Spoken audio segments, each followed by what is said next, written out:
Hi hello welcome back to my channel. ഇന്ന് നമുക്കൊരു അടിപൊളി അടപ്രഥമൻ ഉണ്ടാക്കാം. അടപ്രഥമൻ ഉണ്ടാക്കാൻ എല്ലാവർക്കും വലിയ പാടാണെന്നാണ് തോന്നൽ. പക്ഷേ നമുക്ക് പെട്ടെന്ന് തന്നെ അടിപൊളി അടപ്രഥമൻ ഉണ്ടാക്കിയെടുക്കാം. അപ്പോൾ നമുക്ക് അതിലേക്ക് പോകാം. അതിന് വേണ്ടിയിട്ട് കുറച്ച് വെള്ളം ചൂടാക്കിയിട്ട് അതിലേക്ക് ഞാൻ 200 ഗ്രാം അടയാണ് ചേർത്ത് കൊടുക്കുന്നത്. അതിനെ നന്നായിട്ട് തിളപ്പിച്ച് ഒന്ന് നമുക്ക് വേവിച്ചെടുക്കണം. കൈകൊണ്ട് ഞെക്കി നോക്കിയാൽ അറിയാം കുറച്ച് വെന്ത് വരുമ്പോൾ. അപ്പോൾ അതിനെ നമുക്ക് മറ്റൊരു പാത്രത്തിലേക്ക് ഊറ്റി വെള്ളം കളഞ്ഞ് മാറ്റി വയ്ക്കാം. ഇനി നമുക്ക് 400 ഗ്രാം ശർക്കര എടുത്തിട്ടുണ്ട്. 200 ഗ്രാം അടയ്ക്ക് ഒരുപാട് മധുരം വേണ്ടെങ്കിൽ നിങ്ങൾക്ക് 350 ഗ്രാം എടുത്താലും മതി. അതിലേക്ക് 1/4 ഗ്ലാസ് വെള്ളം കൂടി ചേർത്ത് ശർക്കരയെ നമുക്കൊന്ന് ഉരുക്കിയെടുക്കണം. അത് മാറ്റി വെച്ചിട്ടുണ്ട്. അത് കഴിഞ്ഞിട്ട് ചവ്വരി വേവിച്ചെടുക്കണം. കുറച്ച് ചവ്വരി മതിയാവും. അതിനെ വേവിച്ച് അതിനെയും നമുക്ക് മാറ്റി വയ്ക്കാം. ഇനി മറ്റൊരു പാത്രത്തിൽ നെയ്യ് ഒഴിച്ച് നമ്മൾ ഊറ്റി വെച്ചിരിക്കുന്ന അട ഇതിലേക്ക് ചേർത്ത് നന്നായിട്ട് വഴറ്റിയെടുക്കേണ്ടതാണ്.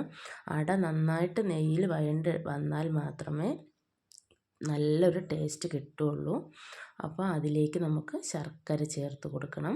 ശർക്കരയും അടയും നന്നായിട്ട് ഇളക്കി യോജിപ്പിച്ച് അടയിലോട്ട് ഈ ശർക്കര മുഴുവനായി പിടിക്കണം.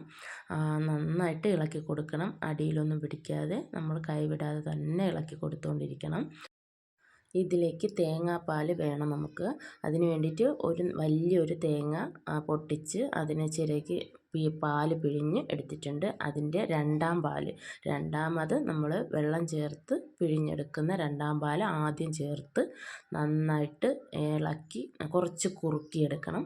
അത് കഴിഞ്ഞ് നമ്മൾ വേവിച്ച് വെച്ച ചവ്വരി ഇട്ട് കൊടുക്കാം. കുറച്ച് ഏലക്കായും ചേർത്ത് നന്നായിട്ടൊന്ന് വറ്റി വരുമ്പോൾ ആദ്യത്തെ തേങ്ങാപ്പാൽ ഫസ്റ്റ് പാൽ ഒഴിച്ച് നമുക്ക് ഒന്ന് തിളയ്ക്കുമ്പോൾ മാറ്റി വയ്ക്കാം. അതിലേക്ക് നമുക്ക് കുറച്ച് നെയ്യിൽ ഞാനിവിടെ കുറച്ച് മുന്തിരി മാത്രമാണ് താളിപ്പാറ്റി ചേർത്ത് കൊടുക്കുന്നത്. ഇതുകൂടെ ചേർത്ത് കഴിഞ്ഞാൽ നമ്മൾ അടിപൊളി അടപ്രഥമൻ ഇവിടെ റെഡി ആയിട്ടുണ്ട്. എല്ലാവരും ഒരു തവണയെങ്കിലും ഉണ്ടാക്കി നോക്കണം. എൻ്റെ വീഡിയോ ഇഷ്ടപ്പെട്ടാൽ എനിക്ക് ലൈക്ക് ചെയ്യണം, ഷെയർ ചെയ്യാനും സബ്സ്ക്രൈബ് ചെയ്യാനും മറക്കല്ലേ. മറ്റൊരു വീഡിയോയുമായി വരുന്നത് വരെ ബായ്.